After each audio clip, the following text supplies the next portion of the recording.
Et voici quelle était la manière d'agir de ces sacrificateurs à l'égard du peuple.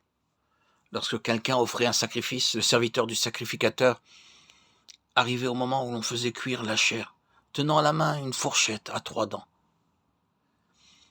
Il piquait dans la chaudière, dans le chaudron, dans la marmite ou dans le pot. Et tout ce que la fourchette amenait, le sacrificateur le prenait pour lui. C'est ainsi qu'ils agissaient à l'égard de tous ceux d'Israël qui venaient là, à Shilo.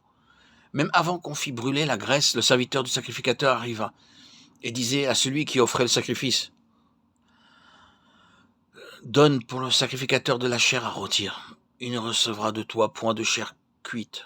C'est de la chair crue qu'il veut. » Et si l'homme lui disait: « Quand on aura brûlé la graisse, tu prendras ce qui te plaira », le serviteur répondait: « Non, tu donneras maintenant, sinon je prends de force. » Ces jeunes gens se rendaient coupables devant l'Éternel d'un très grand péché, parce qu'ils méprisaient les offrandes de l'Éternel.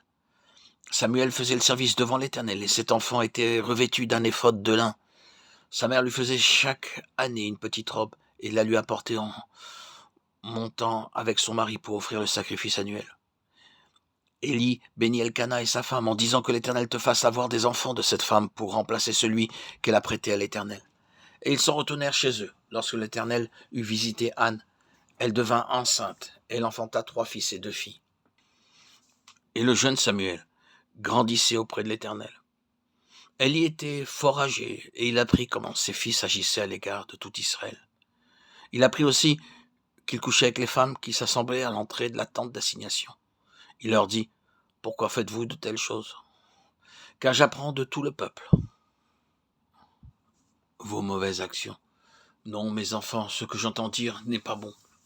Vous faites pécher le peuple éternel. Si un homme pêche contre un autre homme, Dieu le jugera. Mais s'il pêche contre l'Éternel, qui intercédera pour lui ? » Et ils n'écoutèrent point la voix de leur père, car l'Éternel voulait les faire mourir. 1 Samuel 2, 13-25. Telles étaient les conditions qui prévalaient dans la maison de Dieu à cette époque. Le jeune Samuel était au service de l'Éternel devant Élie. La parole de l'Éternel était rare en ce temps-là. Les visions n'étaient pas fréquentes. 1 Samuel 3. Le péché avait pénétré de toutes parts dans la maison de Dieu. Les fils d'Élie avaient dérobé, volé et mis la main sur les sacrifices apportés par le peuple pour Dieu. Nous avons lu comment beaucoup d'Israélites venaient pour offrir leurs sacrifices dans la maison de Dieu. Lévitique 23 montre que Dieu avait institué 7 fêtes qui devaient être observées par le peuple.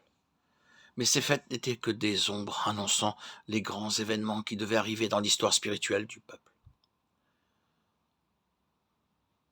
La venue de notre Seigneur Jésus-Christ, qui allait changer le cours de l'histoire